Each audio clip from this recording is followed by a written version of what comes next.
네, 할렐루야. 우리 사업들 한번 인사하겠습니다. 오늘도 주님이 잘해주십니다. 오늘도 주님이 잘해주십니다.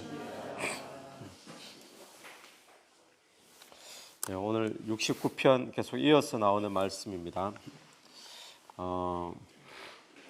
19절 말씀 한번 보시면 주께서 나의 비방과 수치와 능욕을 아시나이다.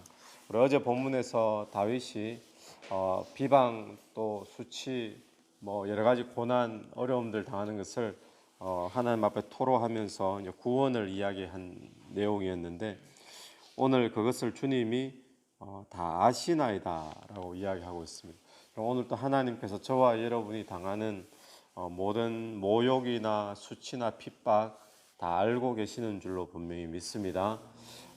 특별히 신앙을 지키다가 또 신앙에 열심을 내다가 어제 본문처럼 금식 기도하는 것이 오히려 욕먹을 일이 되어지고 손해보고 이런 일이 있었잖아요. 주를 향하여 열심 내고 봉사하고 헌신하고 이러다가 우리가 왕따 당하고 손해보는 그런 일들 주님께서 오늘 또 다 알고 계시는 줄로 믿게 되기를 바랍니다. 우리가 기도할 때 기도를 하다가 어떤 일을 당했을 때 우리에게 제일 위로가 되는 것은 뭡니까? 다른 것보다도 주님이 다 아신다라는 게 제일 위로가 되어지잖아요. 오늘 우리의 모든 신앙생활을 하다가 또 신앙 지키다가 또 주를 위해 살다가 당하는 일들 주님이 아시는 줄로 믿고 나의 대적자들이 다 주 앞에 있나이다 라고 말했습니다. 이 말씀은 이 다윗을 대적하는 것이 다윗에게만 대적하는 것으로 끝나는 일이 아니고 다 주 앞에 있다라는 것은 근본적으로 하나님을 대적하는 것과 같다 이런 이야기입니다. 그리고 또 하나는 하나님께서 그들의 악행도 다 보고 계시다라는 그런 뜻이 되겠죠. 마치 무엇과 똑같은가 하면 바울이 교회를 핍박하고 또 성도들을 핍박했잖아요. 성도들을 잡아다가 옥에 가두고 이런 일을 은혜 받기 전에 막 했을 때 예수님이 그에게 나타날 때 어떻게 나타나셨습니까? 사울아 사울아 네가 어찌하여 나를 핍박하느냐. 주님께서는 뭘로 보시는가 하면 사울은 예수를 핍박한 적이 없고 예수 믿는 자를 핍박했잖아요. 근데 예수님께서는 그것을 본인을 핍박하는 것으로 교회를 핍박하는 것, 성도를 핍박하는 것이 예수 그리스도를 핍박하는 것으로 주님은 그렇게 계산하셨듯이 오늘 이 이야기도 저와 여러분이 교회에 열심 내고 또 주의 사업을 하고 뭐 선교하고 또 선교를 위해서 뭐 반찬 만들고 봉사하고 수많은 일들이 있잖아요. 이 일을 하다가 욕 얻어먹고 손해보고 왕따 당하고 이런 일들 주님께서 아실 뿐만 아니라 주님께서 그런 일들을 주님을 향하여 대적하는 것으로 그렇게 계산하신다라는 것입니다. 오늘 이 말씀이 저와 여러분에게 위로가 되기를 바랍니다. 그러면서 20절 말씀을 보면 비방이 나의 마음을 상하게 하여 근심이 충만하니 비방이 모욕이거든요. 모욕이 자기의 마음을 상하게 해서 근심이 충만해졌다. 그런데 문제는 불쌍히 여길 자를 바라나 없고 긍휼히 여길 자를 바라나 찾지 못하였나이다. 자기가 지금 너무 힘든데 불쌍히 여겨주고 긍휼히 여겨줄 만한 자기를 그렇게 대해줄 사람을 찾으니까 그럴 사람이 없다라는 거예요. 이 이야기는 그냥 사람 없다 이야기를 말하는 것이 아니라 오직 우리가 이런 힘든 일을 당할 때 우리가 진정으로 의지할 자는 하나님밖에 없다라는 그걸 지금 강조하고 있는 이야기죠. 그래서 오늘 우리가 어떤 주의 일을 감당할 때 어려움을 당할 때 우리가 의지할 분 오직 하나님밖에 없는 줄로 믿습니다. 또 우리가 사람을 찾기도 하고 그러지만 사람에게 위로 받으려고 또 위로가 될 때도 있지만 진정한 위로는 하나님밖에 없죠. 그래서 그런 일이 있을 때 하나님 앞에 나아가는 저와 여러분이 되기를 간절히 바랍니다. 21절을 보면 그들이 쓸개를 나의 음식물로 주며 목마를 때에 초를 마시게 하였사오니 쓸개는 뭐 우리가 쓸개 먹어보신 분 없죠? 근데 쓸개는 쓰다 그러잖아요. 약에 뭐 쓸 때가 있지만 음식으로 먹을 만한 것들은 아니잖아요. 쓰기 때문에. 그런데 음식물로 주고 목마를 때 초를 마시게 식초예요, 식초. 포도주를 마시지 못하고 포도주보다 가장 저급한 뭐 그런 이제 식초를 의미한다 그래요. 그런데 예수님께서도 십자가에 달리셨을 때 쓸개에 이 초를 묻혀 가지고 그렇게 이제 입에 머금게 그렇게 했다는 기록이 성경에 나오잖아요. 마치 그런 모습 비슷하죠. 그래서 오늘 이 시편이 우리에게 뭘 보여주는가 하면 22절부터 한번 보십시오. 22절부터 보면 그 원수들을 하나님께서 원수 갚아 주십시오. 이제 이런 이야기처럼 보이는데 그들의 밥상이 올무가 되게 하시고 그들의 평안이 덫이 되게 하소서. 그들의 눈이 어두워서 보지 못하게 하고 그들의 허리가 항상 떨리게 하고 그리고 24절에 주의 분노를 또 주의 맹렬하신 노를 그들에게 미치게 하고 25절 그들의 거처가 황폐하게 또 그들의 장막에 사는 자가 없게 그냥 완전히 뭐 그냥 다 박살내버리라는 이야기잖아요. 또 27절도 보십시오. 27절 그들의 죄악에 죄악을 다하사 주의 공의에 들어오지 못하게 하고 생명책에서 지우게 하시고 이건 보면 우리가 그냥 문장으로 이렇게 적혀 있으니까 그냥 그런가 보다 그런데 이거는 악담입니다. 악담. 그러니까 저주하는 거죠. 성경에 이 저주하는 이 내용이 있어서 이 시편 가운데 몇 편은 저주 시편으로 그렇게 우리가 볼 수 있습니다. 근데 이것이 이제 어떤 생각이 드는가 하면 다윗이잖아요. 다윗이 아무리 신경질을 놔도 이렇게 저주할 수가 있는가 그런 생각 드시지 않습니까? 그리고 그럼 우리도 한번 이렇게 해도 되나? 그렇죠? 우리도 우리를 힘들게 하는 사람 있으면 막 하나님 이 사람 뭐 생명책에서 지워주시고 이 사람 장막이 끊어져서 뭐 자식이 안 나도록 해주시고 뭐 살고 있는 집 완전히 사업 다 망하게 해주시고 이런 이야기거든요. 그러니까 우리도 이렇게 하면 되는가? 근데 우리가 마음이 불편한 이유는 뭔가 하면 성경의 가르침하고 하나님 저 사람 저주해 주세요 이거하고 이 충돌이 되기 때문에 그런 거죠. 예수님의 가르침은 어떤 가르침입니까? 원수를 사랑하라 그랬잖아요. 저들을 용서해달라.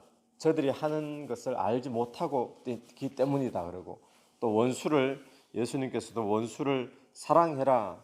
또 미워하는 자를 선대해라. 또 저주하는 자를 축복하고 또 모욕하는 자가 있으면 그들을 위해 기도하고 이게 예수님의 가르침이고 또 사도 바울의 가르침이잖아요. 서신 속에 나오는. 그런데 오늘 본문을 보면 이렇게 막 저주하고 악담하고 있는 건데 그러면 오늘 우리가 이 말씀을 어떻게 받아들이고 적용해야 될 것인가? 저는 이 시편에서 이런 부분이 몇 군데가 있거든요. 특히 다윗의 시편 가운데. 그래서 다윗이 얼마나 힘들면 본인의 스트레스를 하나님 앞에 다 토해내면서 이렇게 푸는구나 이 정도로만 늘 봤는데 그러면서 이게 자꾸 걸려서 잘 넘어가질 않잖아요. 매끈하게. 근데 오늘 이 본문을 보면 특별히 69편 오늘 이 본문은 신약 성경에 많이 언급이 되고 있어요. 예수님도 특별히 이 부분을 언급하고 있고 또 사도 바울도 이 부분을 언급하고 있고 그러면 예수님께서도 막 저주하는데 이걸 언급했을까요?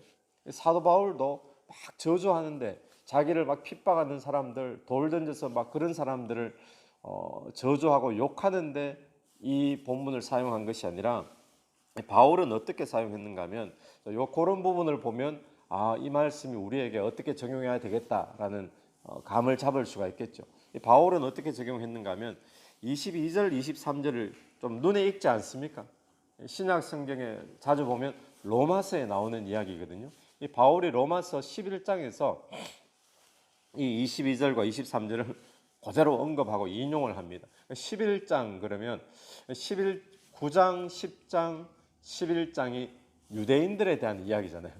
이스라엘 백성에 대한 9, 10, 11장. 그 11장 속에서 유대인들의 예수 그리스도를 받아들이지 않고 예수를 핍박하고 예수를 대적하니까 그 11장에서 이걸 언급하면서 밥상이 올무가 되게 하시고 그들의 평안이 덫이 되게.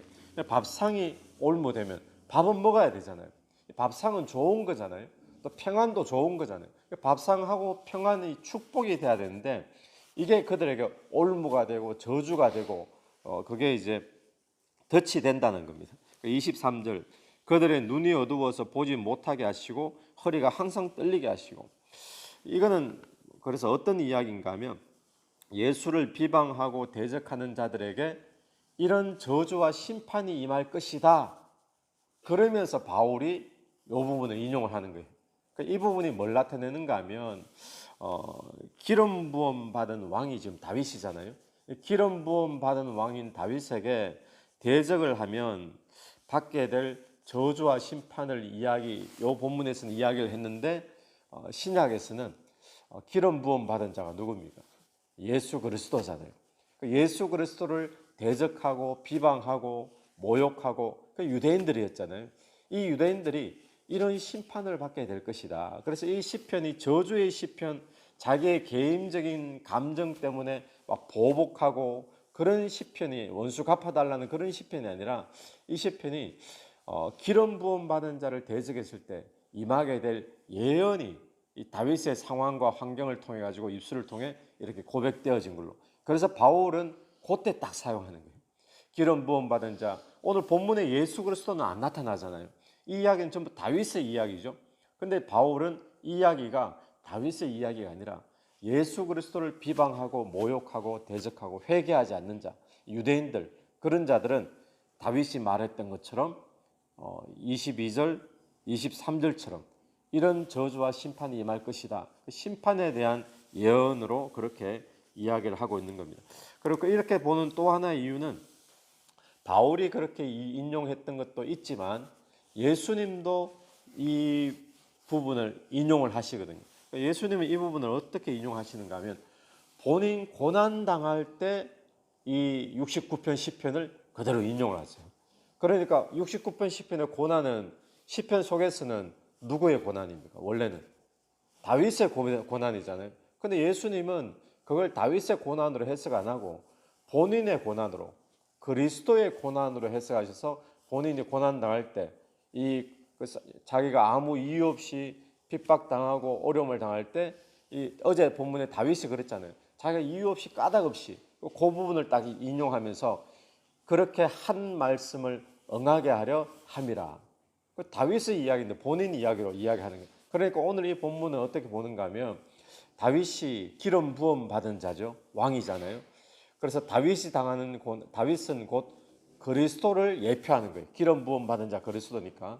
다윗이 당하는 고난은 곧 누구의 고난을 예표하는 거예요? 그러면 그리스도의 고난을 예표하는 것으로 되어지죠.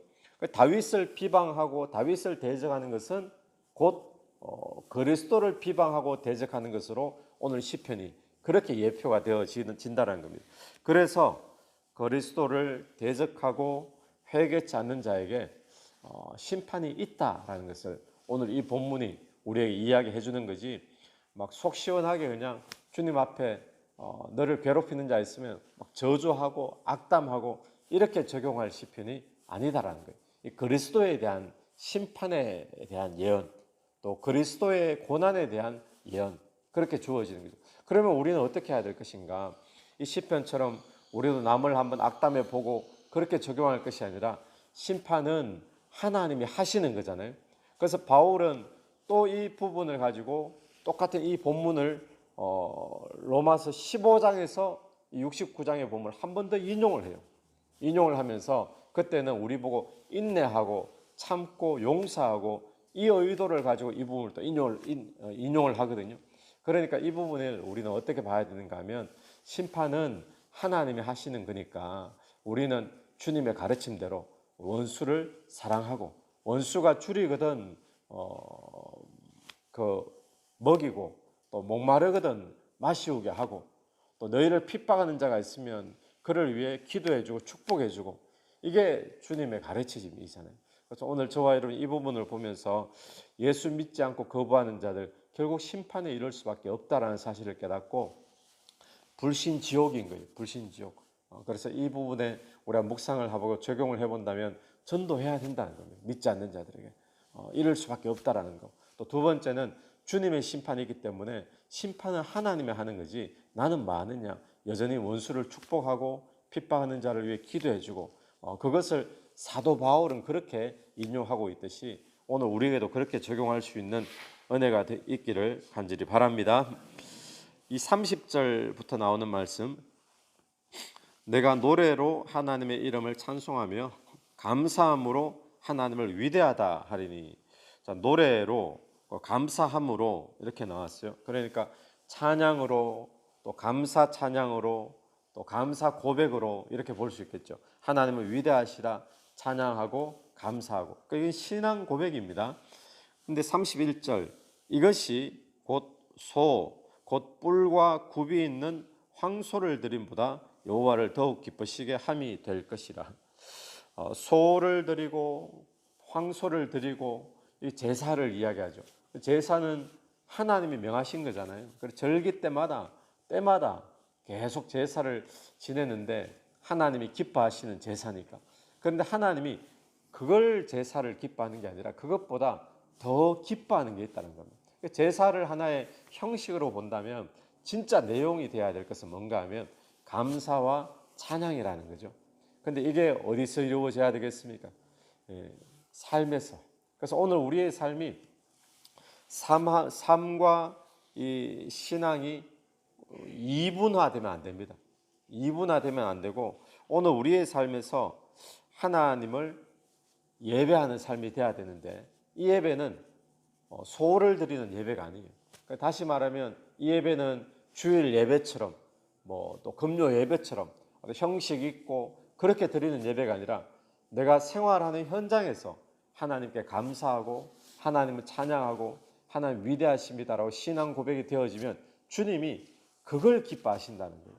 그래서 오늘 저와 여러분이 형식은 다 갖춰져 있고 예배도 안 빠지고 그런데 삶에서 하나님께 감사와 찬양이 없다면 그런 신앙 고백이 없다면 그게 진짜 예배가 될 수가 없다는 거죠. 그게 예배와 삶이 구분되어져 버리는 거잖아요.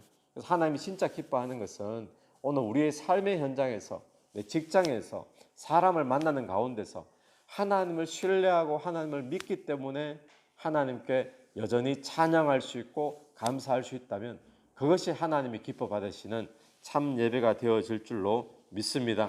그래서 오늘 저와 여러분의 삶에 감사와 찬양으로 주님 앞에 예배드리는 복된 하루가 되기를 간절히 바랍니다. 같이 기도드리겠습니다. 하나님 은혜를 감사합니다.